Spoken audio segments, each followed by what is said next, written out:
Okay, let's get started. Mondays, after the review of the exam, several people come to me and said that they also want to know how to do that 50 points extra credit problems. And, well, here's my deal. I don't want to show you exactly how to do it, but we'll double check. You can stop me anytime you want, but I prefer, just show you the thinking process, and if you can see it, then we know you can do it. Okay. Not this one.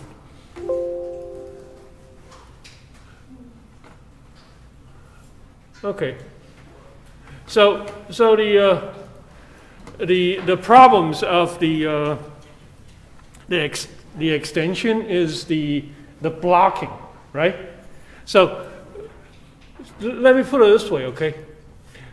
Originally, we said that there are 256 possible run, right? And then we use, so there are 256 possibility. And then, let's use a lighter color. And then we said that let me find 3 confounding factor, okay? And use those 3 confounding to, 2 by 2 by 2, so break them into 8.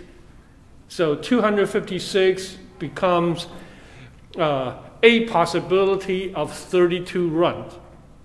So far, so good? Yeah? We are on the same page there, right?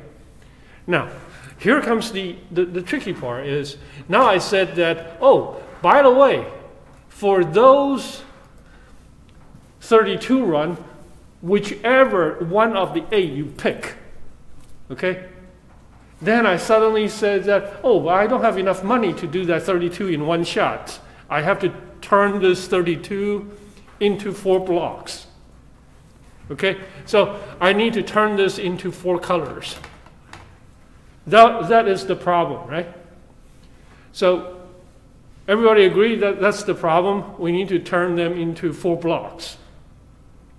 Okay, when you do this, okay, obviously there will be blocking effect, take out of the sum of square.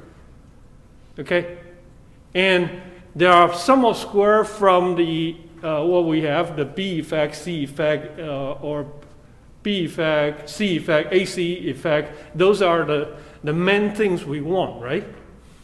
And so if you have the pie chart of the sum of square for B, C, A, E stuff, and the rest will be downstairs in the F test, okay? When you partition the total sum of square, well, let me put it this way. The total sum of square is whatever the value you have, 32 of them, the total variation, right? And you just break them into 2 pieces, right? Things you care, things you don't care. So when you try to get your sum of square for your blocking, okay, what will be the big no-no? What will be what will be the things that you said, man, if you do that, well, if you do that legally, people will say cheater. And the other thing is that that the investigation will be corrupted.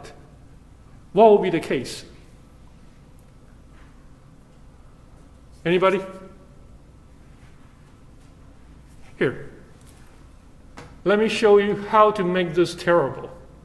Okay, so how to set up the sum of square. I know that at the end, well, let me just put it this way. We have sum of square from the model. Okay, and the model actually including sum of square B term and sum of square C term and that again. The sum of square C par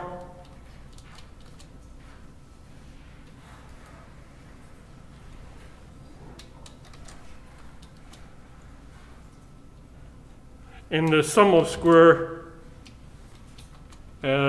what we have, the AC par, right? The interactions. And then we said that because we want to talk about AC, we have to have the A term in, right? So we have the sum of square A. But that one is, it's not going to be significant, but we just have to leave it in. Okay? So everybody agree that 32 degrees of freedom of sum of square will break them into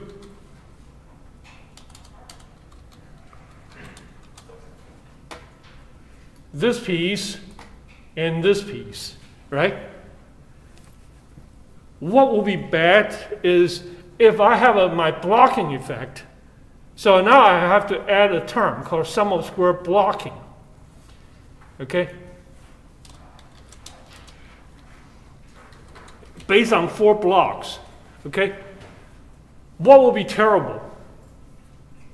Come on, young lady. Is anybody help me? What will be terrible? If your blocking effect is confounded with B, C, AC, or A. Yeah, so if you do that, then people will say that, well, where did you get your A effect? Is it you get it from your blocking, or you get it from the real A effect? Right? So let me do the totally wrong things first. But because the wrong thing is one of the possibility. So let me put it this way, okay? If, okay, how I'm generating my block. So I will have a block generator. I will call it BOK. And then the BOK, let me say that I want to have the B effect. So if, okay, B is equal to 1, I'll call it 1. Otherwise, I'll call it 2. Okay?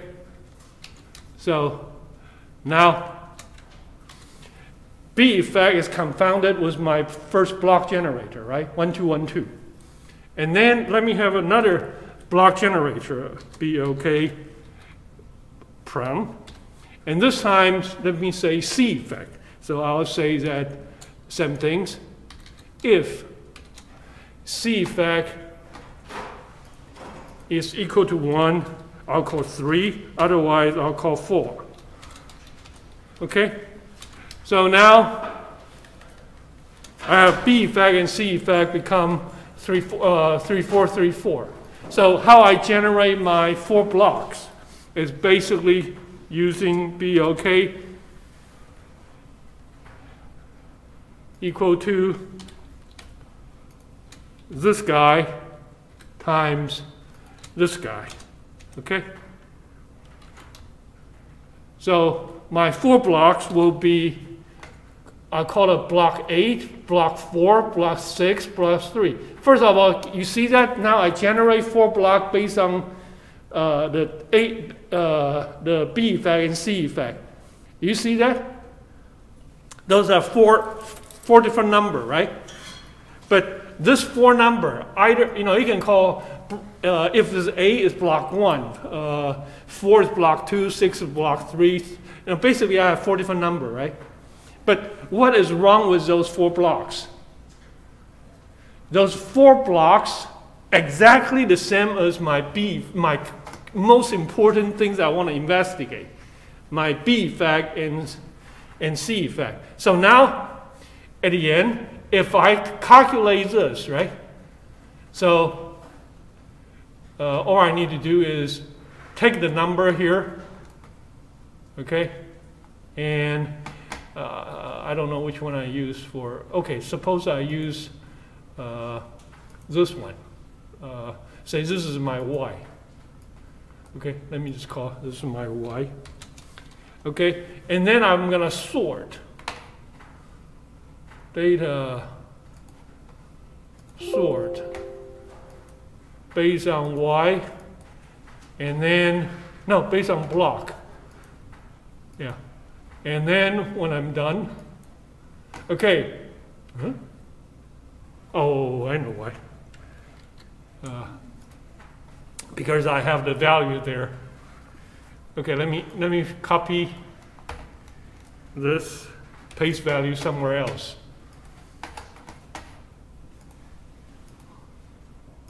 Paste special value.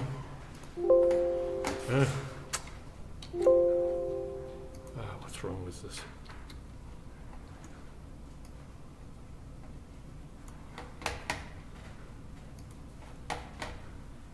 Paste special value. Okay, and now let me sort based on my block. Okay, everybody see that I have block 1, first block, second block.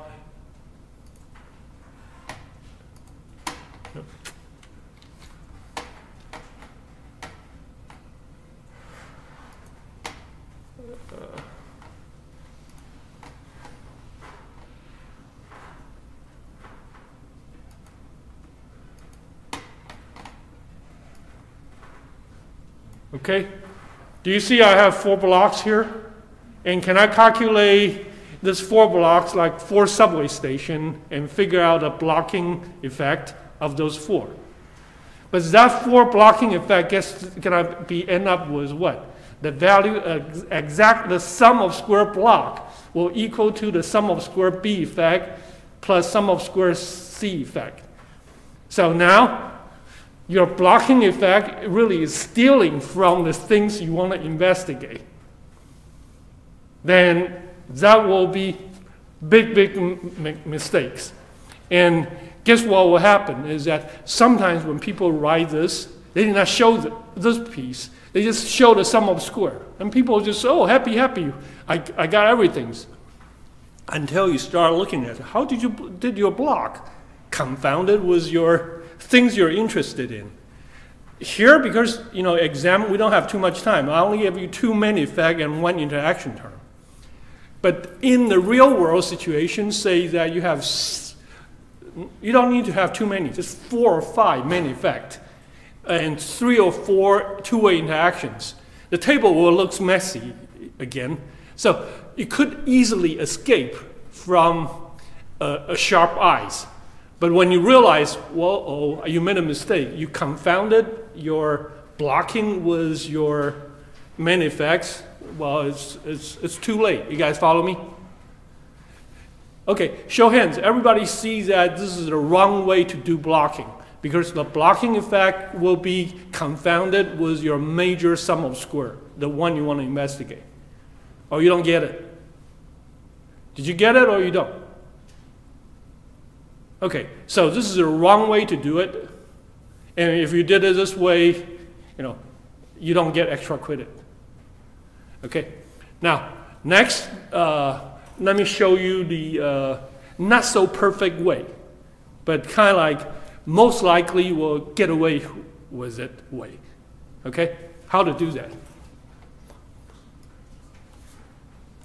The way how I would do it is this, okay?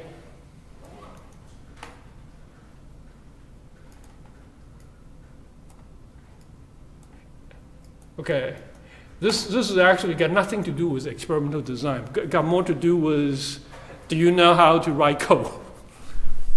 Okay, anybody know how to assign this into 4 blocks?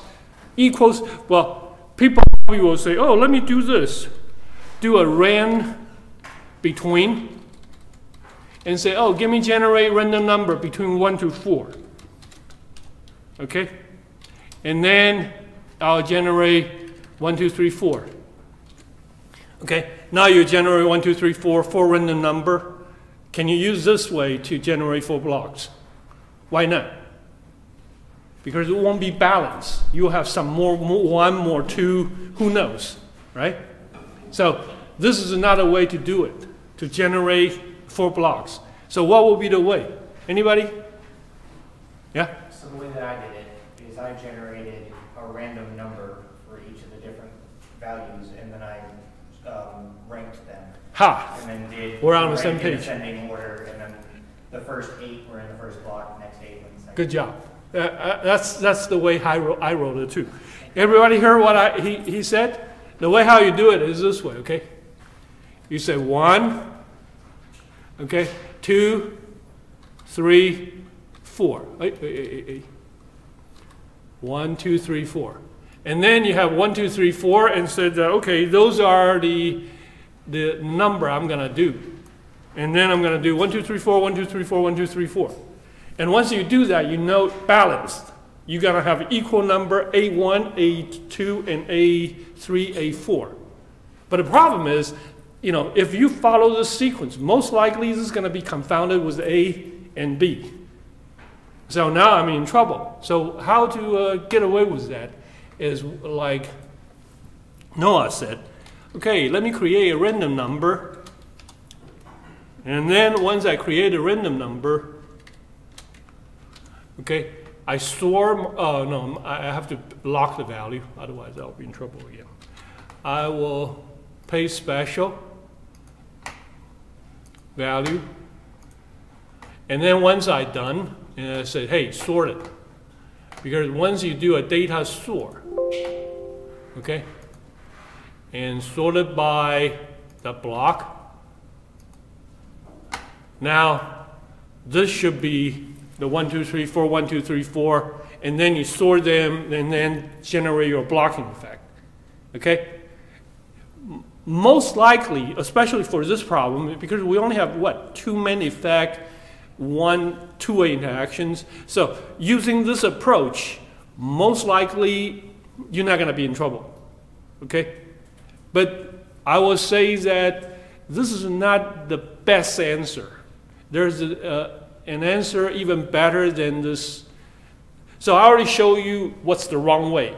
And I show you this is the kind of like, you know, the random approach. At least you'll get some answer, good enough answer. What will be the best way to generate the blocks? You guys follow my questions? I ranked them. I confounded. That's, you know, that's terrible because you ruin your experiment completely. You're going to get caught and then people say cheater, right? So that's not the right way. And using randomizations, you know, how likely this randomization going to end up was the wrong way? It is possible, right? Right? So how to get away without having that problem? Anybody? So, you know, what is the perfect way? People will say, this is good. You're not going to be in trouble.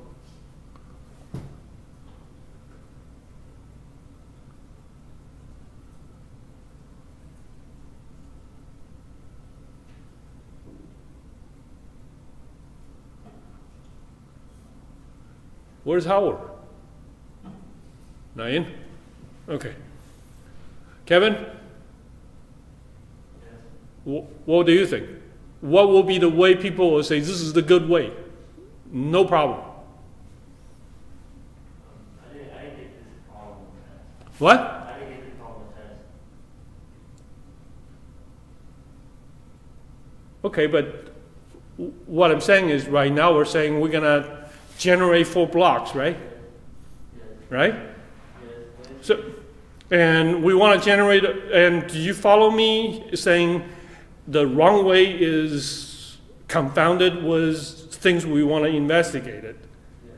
And you also follow this just, you know, randomly approach. But what will be the best way to do it?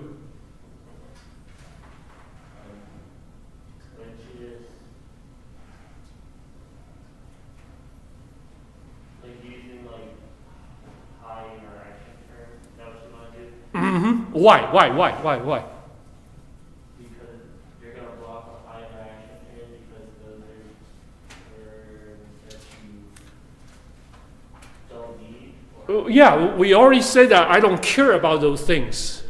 So since I don't care about those things, use them as my blocking. Even they confounded or whatever, it's things I'm ready to trash. And then, since I'm going to trash that, hey, recycle, use it for something. It's a good way, right? So one things you can do here is say that you can even use this, the confounding, and say that, okay, if this guy equal to 1, I'll say it's 4. Otherwise, I'll say it's 7. Okay? And then I'll generate a 4747, and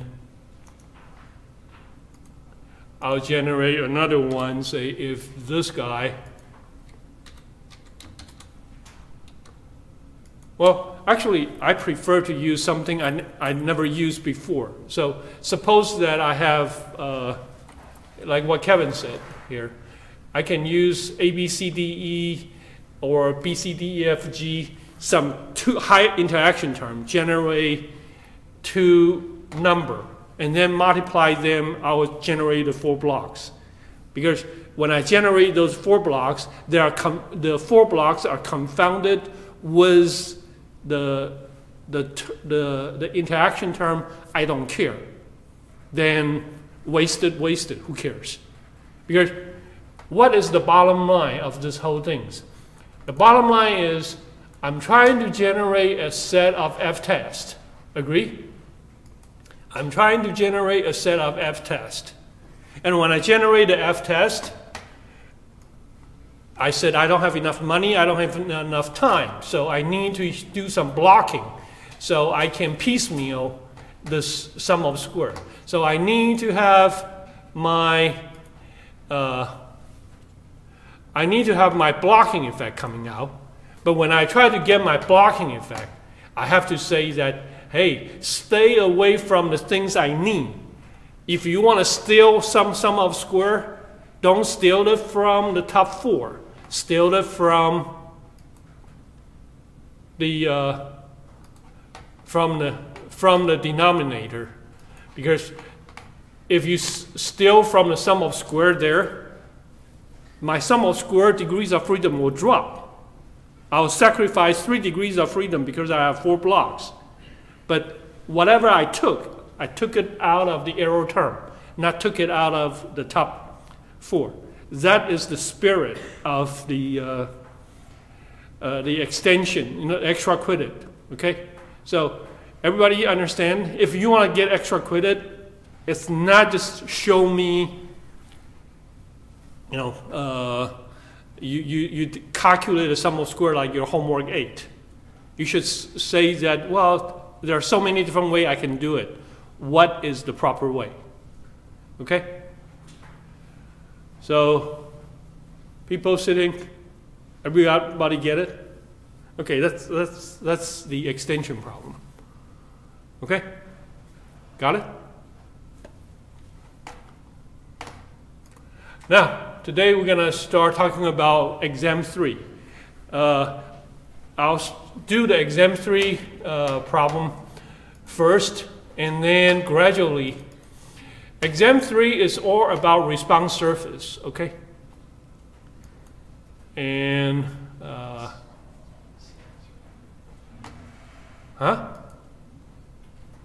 This is on, we're doing it on SAS, right? Yeah, but before we do SAS, I still need to show you some Excel, because what's the problem of SAS is SAS doesn't show you how to do it manually, and you don't see it. Yeah, I can show you this. The SAS code is really quick. It's only like 4 or 5 lines, and just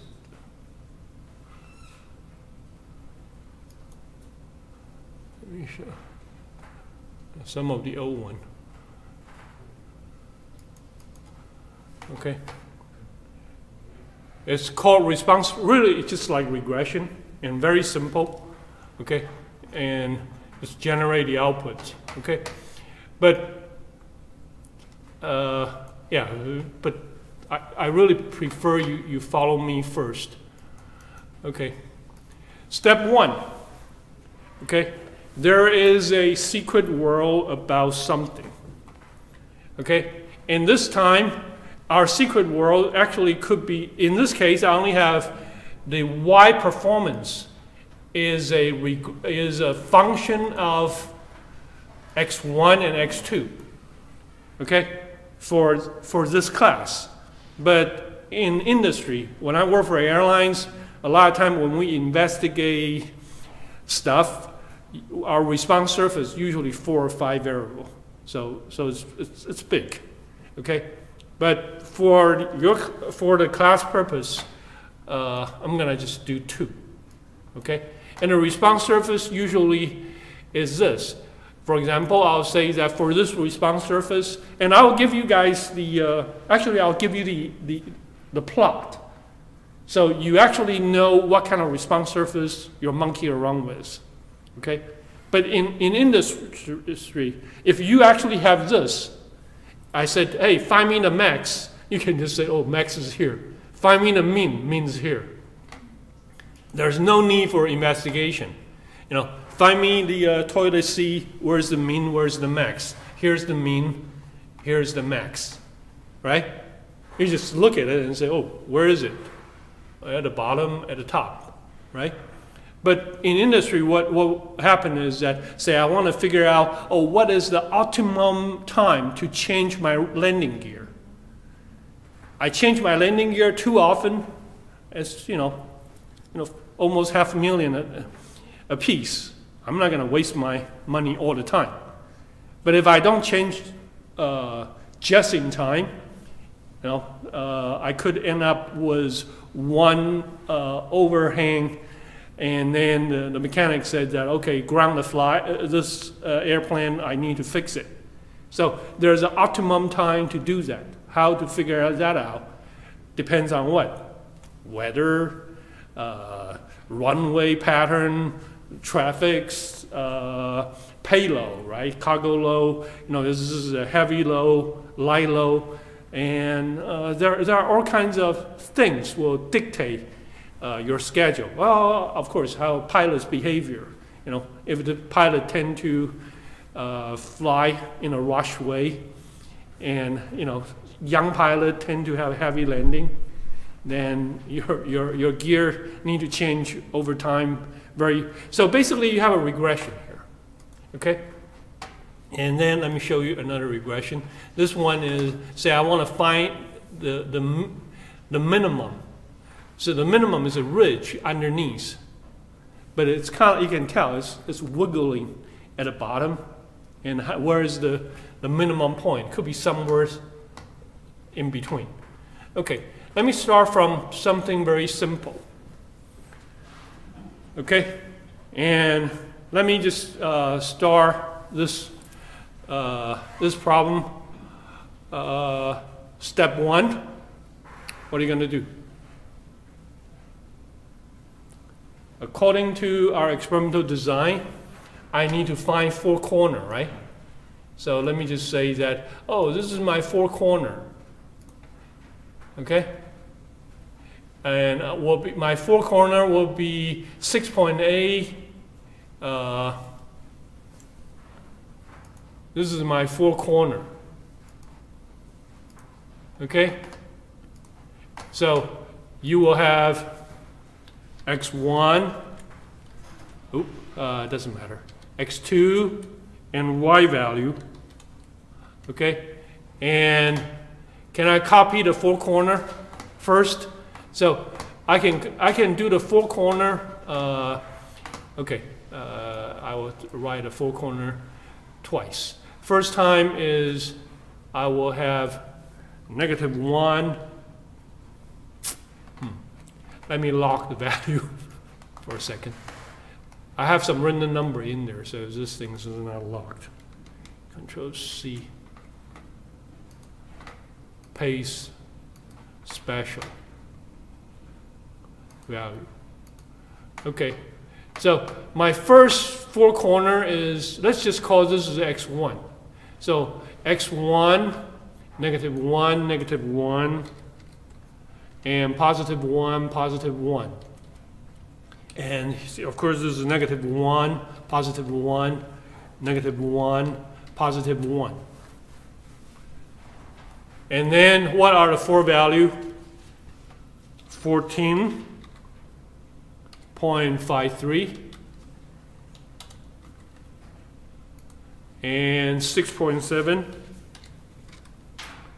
and positive 1 is 15.8.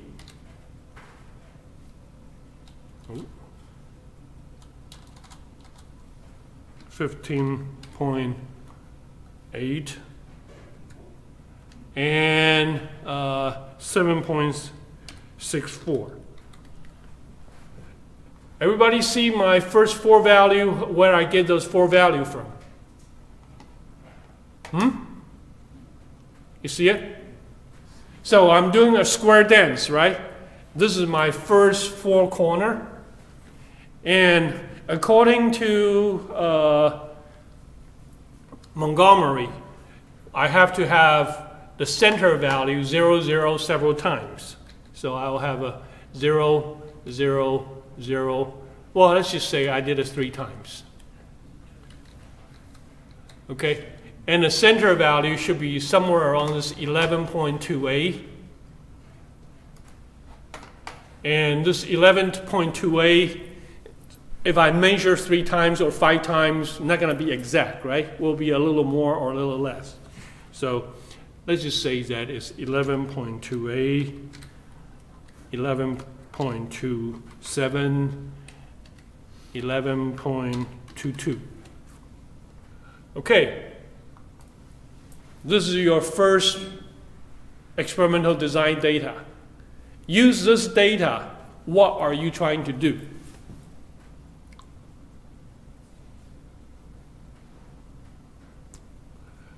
Are you guys Google anything important, or are you going to tell me the answer?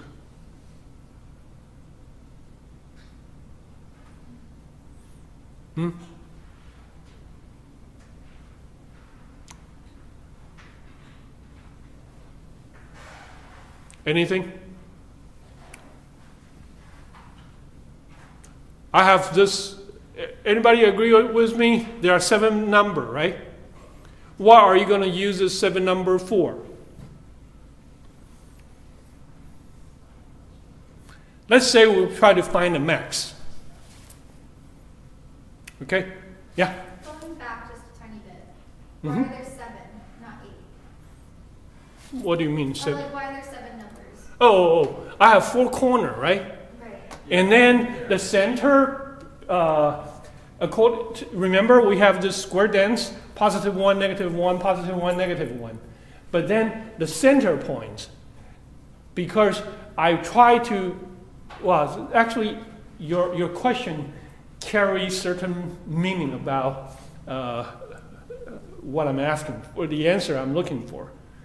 Here, so everybody agree with me? We're at this we're around here, right? At this spot. So what you're really trying to figure out is that, hey, should I go this way? Should I go this way? Should I go this way? Should I go this way? Which way should I go in order to make my to grow more? Agree? So actually what I can do is what? I can do calculate the differences, or just say that, oh, you're looking for max. I can go 15, I can go 14, I can go 6.7, I can go 7.4. Which corner should I go? Let's just go to 15, right? That's my champion directions. So I should go here. So I should move here. And then once I move here, I will build, oh, too quick. That's 15 is my new center. And then I will build a new square. And then 4 corner.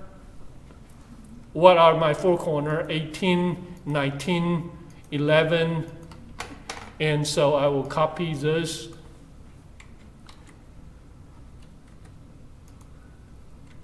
Okay, so my center should be around 15.83, right? and then I'll have a new negative 1, positive 1, positive 1 to build my 7 value. Okay? Do you agree with me on what I said so far? So it's 7 because it's the 5 you originally do and like the 2. Well, yeah. So here's the part. If you have a lot of money to run a response surface, you will have more center points. But if you don't have too much money, I probably will have 2 or 3. And why I need 2 or 3 center value is because I need to figure out, hey, how much uncertainty in my 0, 0. If I have a lot of uncertainty, then when I said that, remember, do you really care about this certainty, or you just want to use this certainty to say how trustworthy to go here? We said that we can go from 11 to 15. The improvement is what? About 4, right? Right? But if here, the center point, the variation is 11, 18, 24, with a lot of oscillations, do you trust that 15 directions much? So in other words, you probably will say that my square, okay, may be too small. I need to have a little bigger steps in order to see the differences. So what I'm saying is, hey, people, right now I'm only making the squares this big, right? Right? Can I make this thing's 5 by 5?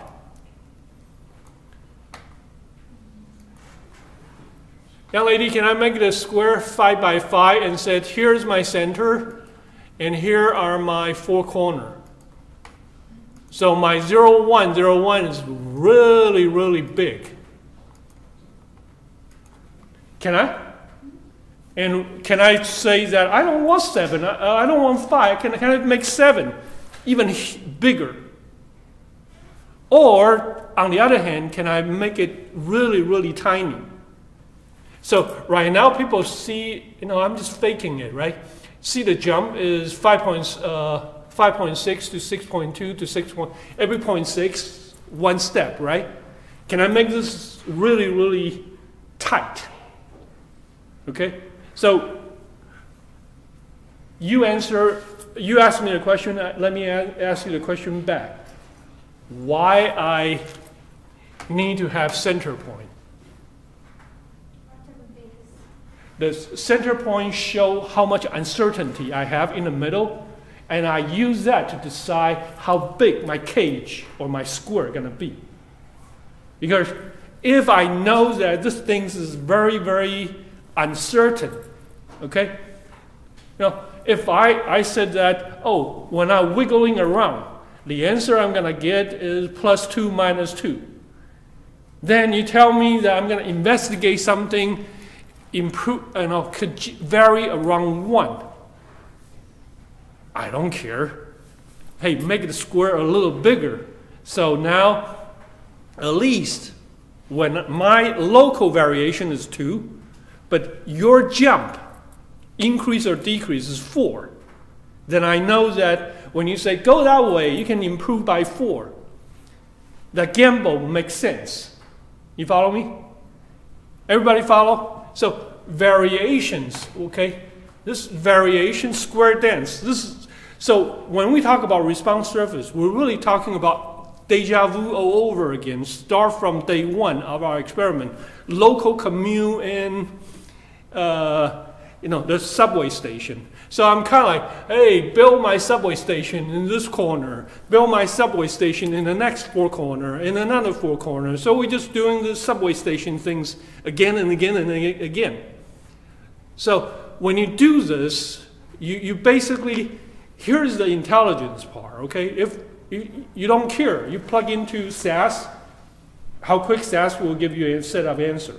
2 seconds. But garbage in, garbage out. The real intelligence here is not just plug in the number. The intelligence here is that I give you a response surface to investigate. I even let you know how it looks. Okay? Here, for example, you guys know that U.S. construction architecture law for our stairway. Okay, usually the rule is 7-11. The run and right, run is 11 inches, and the height is about 7 inches. So they call it 7-11 rule. Why they come up with that rule? Because if say I have every steps, okay, the increment is by 20. Do you think that's good? Because there will be a lot of senior citizens that cannot climb, or the drop will be too dangerous, out of balance. But if I make these things extremely long, like, every increment is 2 inches, but every run is like 24 inches, can I have a very, very shallow stair like that? 20 inches, increase a little bit. 20 inches, increase a little bit. What will be the problem? Then you need a very, very large space to build that stairway, right? So you guys visualize this? So we're doing the same things here. We basically said that, hey, I want you to investigate how to get here. Okay? And in the real world situation, you don't even have this plot. You just have some data, some gut feeling. But the game you're going to play is always the same.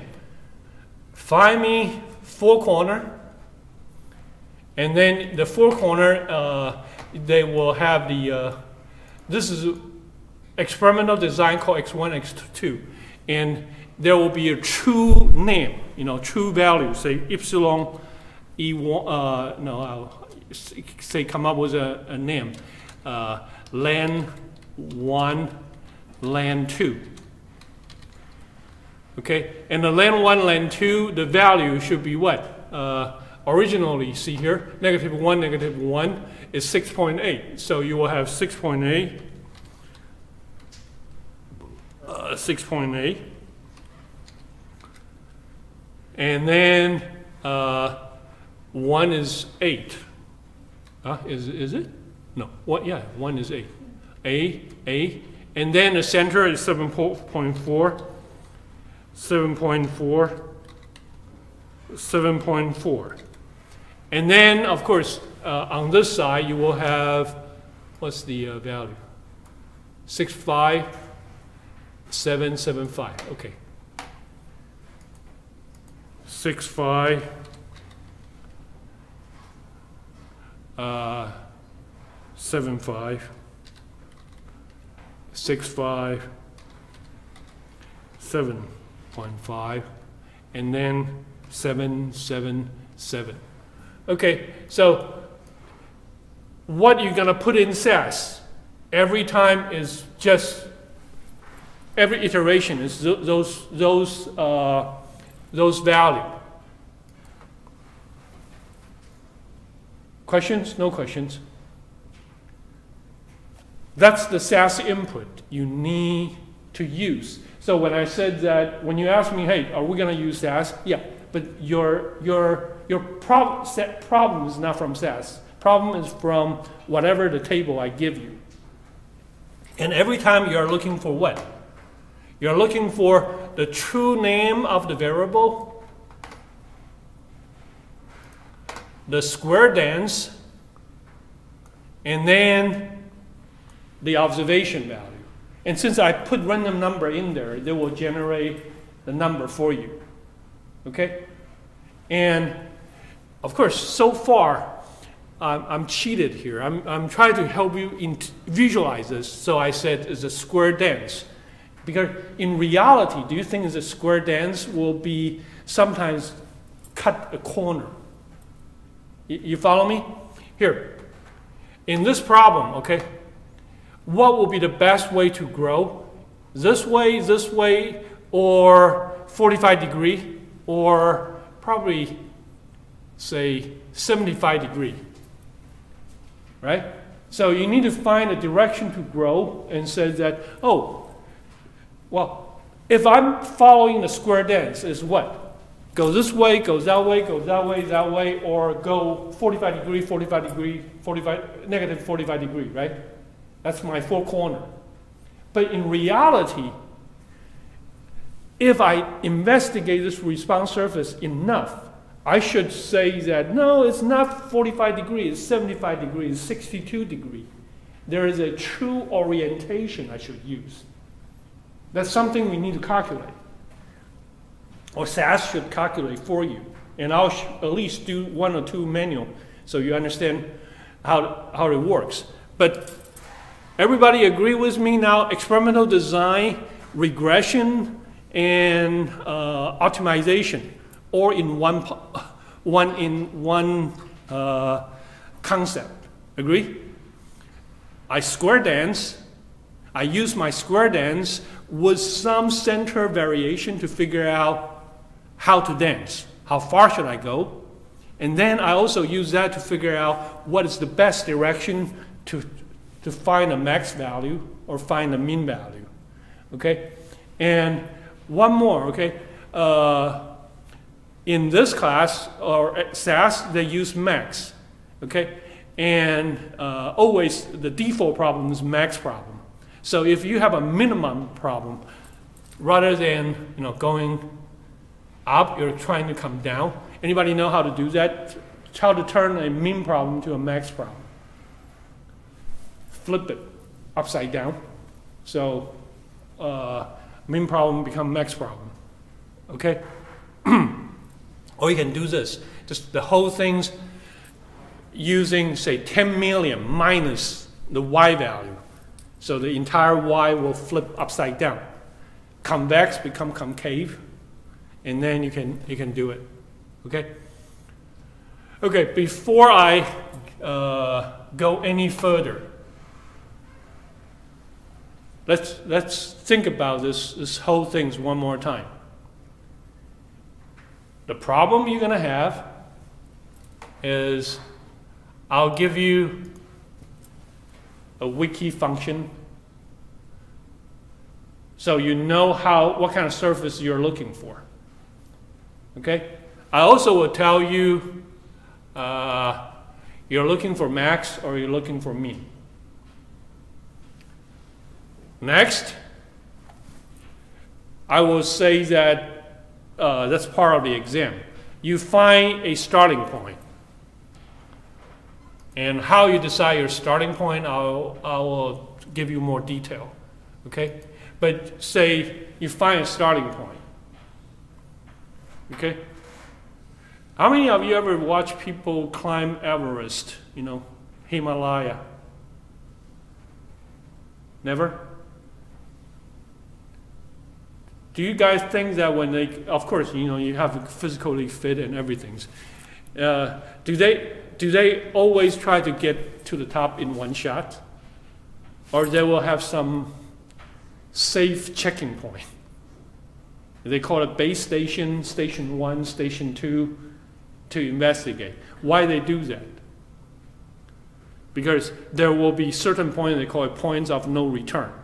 If you gamble, go up, you better make it. Otherwise, disaster will happen. So you have a center point, and then you decide where you start for investigation. And I probably will say, okay, we'll start. I'll give you 1 or 2 starting points. But then I'll say that the starting point I give you sucks. Not going to help you get to the answer quick. Can you tell me what will be an intelligent way to do it? And of course, you cannot say that, oh, you're looking for mean, so I'll start from the mean. You're looking for max, I'll start from the max. Then there's no investigation needed, right? But let's just say that you find a starting point. Okay? Step 2, what need to do after I give the starting point? I'm going to start there. For a 2x2 2 variable example, what will be your next things? Huh? Aha, good. So we need to find the cage. And you can make the cage very big. You can make the cage very small. And how you decide how big is big enough, how small is small enough, right? I'm at a 0, 0 to positive 1 to negative 1. I need to make sure that the 1 is the improvement or drop is bigger than my center variation. If my center variation is tiny, right? And well, think about your exam 2 problem. I give you a bunch of random number, right? So, as your local commute. And so when you build your B effect, C effect, what was my questions? Is it big enough? Because if it's too small, you know, your local commute bigger than your subway station's distance, then who cares about subway station? I'm just, you know, I'll just use the local commute, right? So same things here. That question is same thing as your local commute versus your subway station. You want to make sure, okay? Say I find my 4 corner is this 4 corner, okay?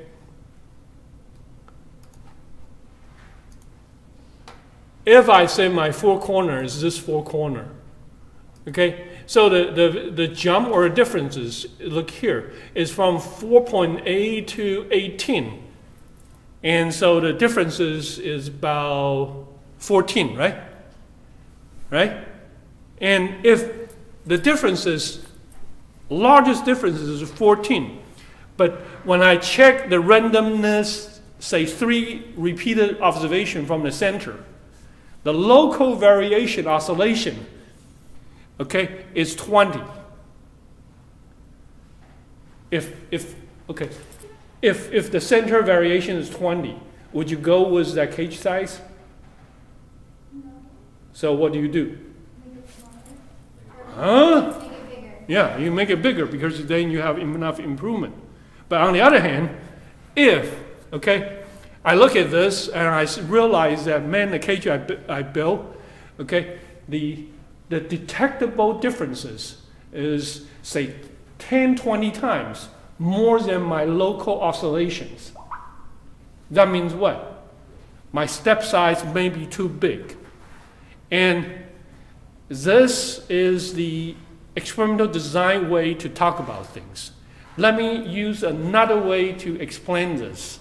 This is Dr. Chao-Zu Lim's way, okay?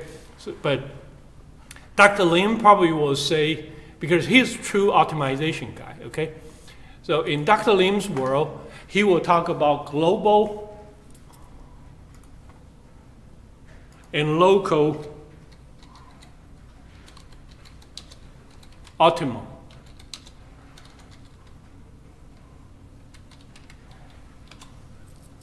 And let me show you an image, okay? So here is the global local optimum picture here, okay? So we're looking for a minimum. Here is a minimum, right? Why this is a minimum? Because if I do my square dance, no matter I dance to the left, dance to the right, this is a sweet spot, locally, agree? Here is another local sweet spot. Here's another local sweet spot. But the true optimum is here. So let me ask you these questions. If my cage is too small, what will be the concern? If my cage is too small, my square dance is too small, what will be the concern? You wouldn't find a global optimum Because you got trapped in the local. in a local world. So now, it's, yeah, I want you to think about this because this time I'm going to give you the exam 3. Probably, I told you, very early. So I'm not going to say that, oh, give you 4 hours to do it. I'll give you enough time to play with it because there's no perfect answer, but there are perfect logic. What is the perfect logic here? You cannot just say that, hey, I look at a picture, you want optimum, I find a minimum. You want a maximum, I give you the maximum. I need you to say that, what if this is a real world? You don't really know the landscape. How can you use enough information to figure out that where's the optimum, where's the minimum? Also, you need to say that, am I building this investigation too conservative? Okay? Say, the door is the max. I need to go to the door. But my step size is like, 1 inch at a time. When I'm going to reach there? Long time. Okay? That's bad, right? But on the other hand, if I have a step size, okay, say is this big, okay? My step size is about this big, okay? From here to here. What will be the possible disaster when you do it that way? So you have first step. Let's say first step, you're reaching a optimum. And then you have another step, you're reaching another optimum. And then you have another step, you overpass that global optimum. That means what? Your investigation is way too rough. The grid is not small enough. And that's why I said, problem like this, it's not just doing experimental design. You start thinking about chain of experimental design, or that's why we call it response surface investigation. You follow me now? Okay. So the questions is, okay, step 1, find a center point. Do a repetition sampling of the center points, so you can have some people take notes. Okay, so don't come back and say that you didn't say that. I want you to think through the steps. First, you have a center point. And then you repeat the measurement, that center point, depends on your budget, 3 points, 5 points, you will know your variations. And then once you have enough, you know your variation or your center point, you need to decide your cage size or your square dance size. Because you want your square dance far enough to see the improvement, but sensitive enough to overcome the local variations. So far, so good? So that is from statistical point of view. And then after you have this statistical point of view, you know that basically you will have a square dance. So let me insert a shape. Where's the shape? Okay, so let's say that I have a square dance. I'm going to do this square dance 1, square dance 2, square dance, let me maybe do it for real. Okay, and so I will form a shape. Where is the form a shape? Okay, and I'll fill, and I'll make it 80. Okay, so, and then let me have my line in red. Okay, I have my first cage, and then I use my first cage to decide where's my second cage. Okay, and then, so my second cage is going this way. And then my third cage is going, is going this way. And my fourth point is going this way. Okay? So you need enough square dance to help you gradually move to the minimum and maximum. That is your exam 3 for different response surface. Okay? And how to figure out the directions and how to figure out a detailed computation, I will show you the SAS code. But can you visualize the problem now? Okay? How many of you think that piece of cake? Wouldn't say that. The devil is in the detail. Okay, and after that, I probably will, have time out, come back and talk about some of the fuzzy logic, some of the more data mining, machine learning's arguments about response surface or trust regions computation. But the key is we need to do a chain of experiment. So that's why I said no more Excel. Let's go to SAS. There's too much mechanics we need to deal with. But you need to visualize why we're doing this. Okay, and of course, everybody will have the different random number, different plot, and you have to decide what is your right size. Okay, and let me ask you another question. Okay, do you think that for pharmaceutical company doing the BNT, different chemical compound for the next? I look at my COVID card. I already have my third shot, right? My booster shot. But I look at the column, the row.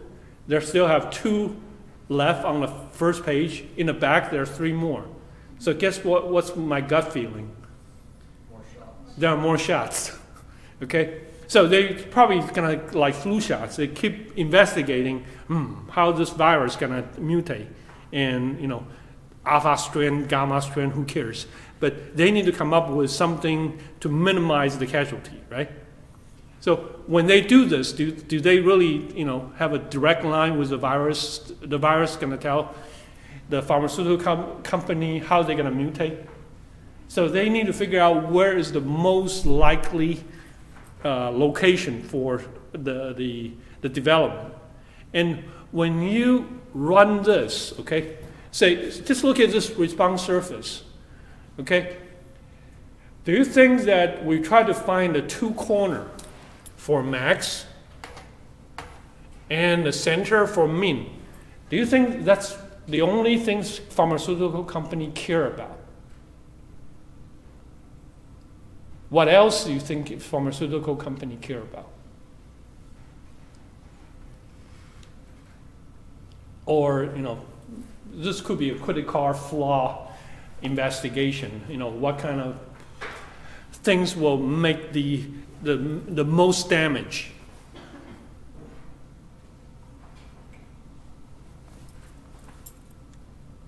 The guy in red t-shirt, you. Reaction time? Huh? Reaction time? Reaction time? Well, this how long it takes to investigate. That's part of our step size, right? Large step you overshoot. Small step takes forever. No, not reaction time.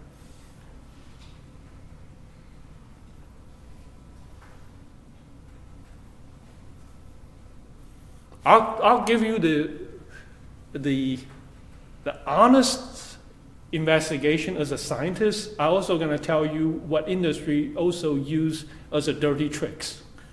Okay, when they talk about this, what do they really have in mind?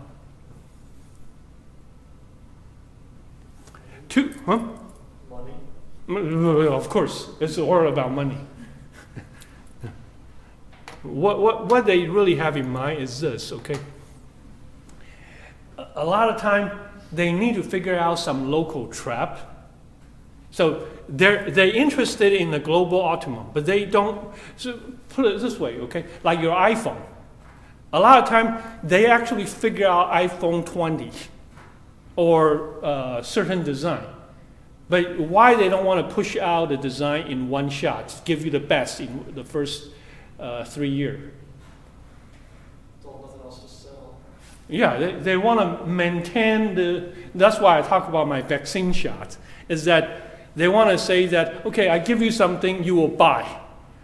And then what will happen next is wait till a certain time, hey, would you like to have another one? Then I can keep coming back. So I need to figure out where are those local stable point. And of course, a lot of times the competitions will also try to do the same things. So everybody trying to do what? Mine is better, but not way better than yours. But my answer is just better enough I can dominate the market for the next year. And once I can dominate the market in the next year, I'm start thinking about where's my next local optimum. So I will come up with another solution, not very, very good. Actually, sometimes I even know where's the perfect answer. But it's just good enough to dominate the market again. So when you investigate a response surface, sometimes the argument is not just to find where's the global optimum. You also try to figure out where the general landscape to figure out how to play with it. So for your exam 3, initial problem will be pretty much the same. Find a starting point, find a cage size, and find a mean and find a max. And then after that, I'll say that, hey, here's the budget I'm going to give you. You can do this for 200 trials. What will be there's no perfect answer for this, okay? Extra credit. How you can use this 200 trials in such a smart way, you figure out how to sample the whole world just enough so you can figure out, hey, I can have a stop here, I can play something here, so I have the best freedom to manipulate the virus or the iPhone market. You guys follow me? So that will be, much, much higher level of intelligence to talk about. But before we get into the high level one, the one that I need you guys to think about is how to manipulate the simple one, okay? After I upload the tape today, I probably will start thinking about how many problems I'm going to give you. I'll give you the problem first, and then I'll run through the SAS steps, make sure that everybody have the same backpack to, same snow boots to trail the landscape. And then, and I probably will give you guys a little bit of leeway. Said, okay, you can investigate this because usually I create a problem in a symmetric way. So some start from the left, some start from the right. That way, you cannot just copy paste your friend's answer. Okay? Got it? I know it's a lot of labor intensive part, but if you do it right, actually this is fun. Okay? Am I done for today? You got 5 minutes left. Okay. The T8 for the since I give them the extra credit part, so if they turn in the extra credit part, also grade the extra credit part. Okay.